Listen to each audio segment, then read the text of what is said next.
So after Valve gets rid of the bots in TF2, it's safe to say that they'll try and update the game with a major update, probably themed around the heavy, like we've been waiting for many years. Mostly because we've been waiting for over 1,000 days. But the question is, how will they release the heavy update after 1,000 days since the Jungle Inferno update? This video is basically gonna just be my opinion on what I think they'll do. I'm kinda just going off of the patterns of what they've done in the past and what I think they will probably do. So I'm just gonna try and guess that this is probably gonna be an update that happens in the next year or two. Mostly because of the bot issue going on right now, I feel like that's something that they would just have to update VAC with. Either that or they update the path generation with the bots in TF2, because the way the bots work is that they use a system inside the game where you can actually generate paths for bots to play in offline mode, so it runs off the same system. But for now, let's get into the details. And someday in 2021 or 2022, we'll finally get the heavy update. We'll probably get a blog post that says, "We've heard you guys, and we know you've waited for so long." And then they'll include some heartfelt speech inside the blog, and then they'll give us an update page. This could be a 3-day type of update, or a 4-day. Jungle Inferno was a 4-day update, so I'm gonna try and go with a 4-day update on this one as well. So on day 1, once we get the update page, I feel like they'll probably release a cinematic SFM. Now they've done this with the last few updates they've done, like the expiration date, Jungle Inferno, and I don't think it would make sense to try and make a big comeback without an SFM movie. So we'll probably see a 5 to 15 minute film on the team.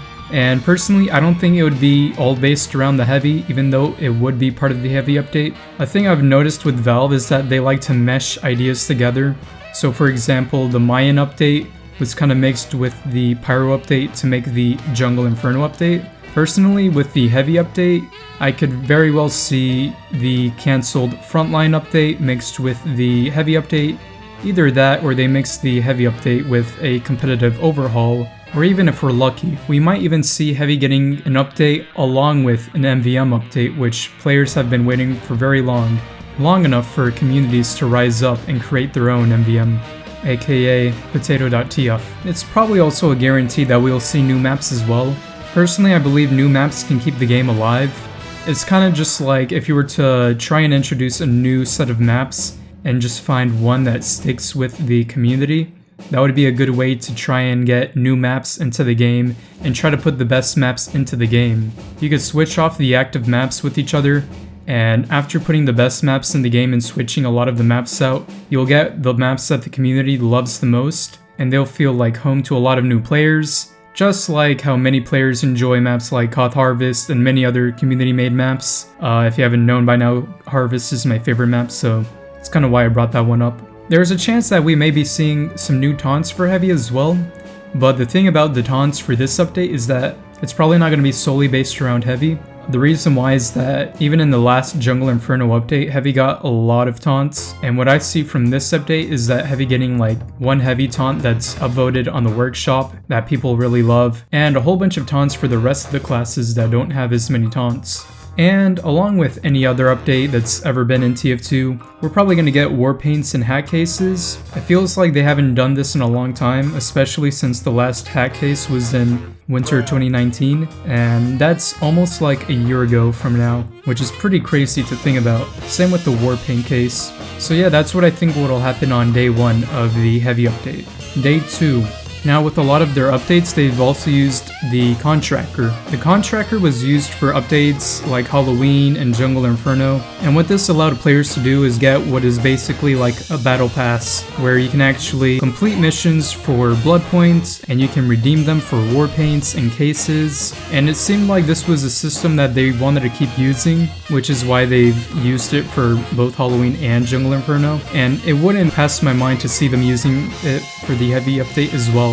So what this means is that we will probably get hats for the heavy that we can unlock through these missions, along with another cool looking shiny war paint that you can get that will be probably marketable, just like the last one that was in Jungle Inferno. And to make sure all is fair, with the blood points that you get in this campaign, you'll still have the ability to choose from war paints from the last campaign, aka Jungle Inferno, along with the new war paints that they bring into the game. It's also fair, just like the last campaign with Jungle Inferno, that they have free missions as well, just so everybody has a sample and can enjoy the update, even if you don't have to pay for it. So with the new items and weapons that come with the heavy update, they'll probably have a few free missions for everyone to enjoy, just so everybody can use the items that come with the heavy update. And who knows, maybe they'll even throw in a free hat. That would be pretty cool. So I feel like Day 2 would also be a great opportunity to tell the TF2 community about a new game mode or an updated game mode. This new game mode can easily be like a community game mode, but instead it's kind of like refurbished and official, and that has a whole bunch of Valve backing into it. Or what I prefer is that they update a game mode. Now there's a few game modes that they can actually update for the game. Now in my opinion, a competitive overhaul would be fantastic and would probably be the best case scenario on how to bring a lot of old players back. So not only do you have people wanting the heavy update and a lot of people who have left TF2 because of the failed competitive update, but then you also have the opportunity to bring every single one of them back because of one big update being the heavy update mixed with the competitive update. Now 2 other game modes I think that could use an update, mostly because of their low player numbers, is Pastime and Manpower. These game modes are usually not played that often, mostly because of how hard it is to get in a server, the gameplay, and overall how much fun you can actually have in the game mode. For example, my main complaint with Pastime is that I usually get queued into the same map, the huge ass map, where I have to keep walking to the end of the map to try and score a goal, and I would say it's very luck based to actually get the ball inside that game. A lot of the maps just seem very stretched out and long. I would love to see a little more variation with the maps, mostly because there's not a lot of maps to be played in the official game mode. And there's a lot of missed opportunity with this game mode because a lot of people have made their own custom maps for this game mode, and I've played a few of them and they play a lot better than what I've usually played before. Along with Manpower, I feel like there's a steep learning curve to this game, especially if people know what the best abilities are. So if you have a completely free-to-play player and they're going against a player who's played Manpower for God knows how many hours, they're not going to have the best time, mostly if they don't know how to defend themselves against a certain class with a certain ability. And basically, nobody wants to get shat on whenever they play a game in TF2, especially when you're not sure what you're even playing, just like Manpower. So Day 3 and Day 4 of what I think will happen in the heavy update can probably be split up between the two, or they can be put in one giant day. The reason because of that is the impact between the two. So for Day 3, I'm assuming that this is the day that they'll be doing a whole bunch of weapon patches, fixes, and buffs for the competitive update. It's no secret that in TF2, there are weapons that are underutilized, mostly because of how unreliable they can be, and before you're putting a new weapon into the game, I feel like it would be necessary or rational to actually fix weapons that people don't utilize at all. And on the final day of Day 4, whenever the update finally releases, they usually put out a update comic to go along with the update, just like they had with the Gunmetal update. But this is also an opportunity to release the last comic number 7 that we've been waiting for nearly 4 years. And honestly, they can just make a whole update based around the heavy and maybe what the series finale is going to be in the comics. So there's still a lot of room on what Valve can do to actually flesh out the heavy update, and we can all just assume on what they will do. And finally, you also have the post-update mess of the heavy update, because whenever you release any update based around any class, you'll probably have a lobby filled with that entire class. So I kind of look forward to having 12 heavies on a team versus another 12 heavies, because honestly, that would be fucking hilarious. I really can't wait until that happens. Along with that, they'll probably do some more weapon patches on any new weapons they release, more bug and exploit fixes to weapons, and a lot of other game mechanics that somehow get broken throughout the update.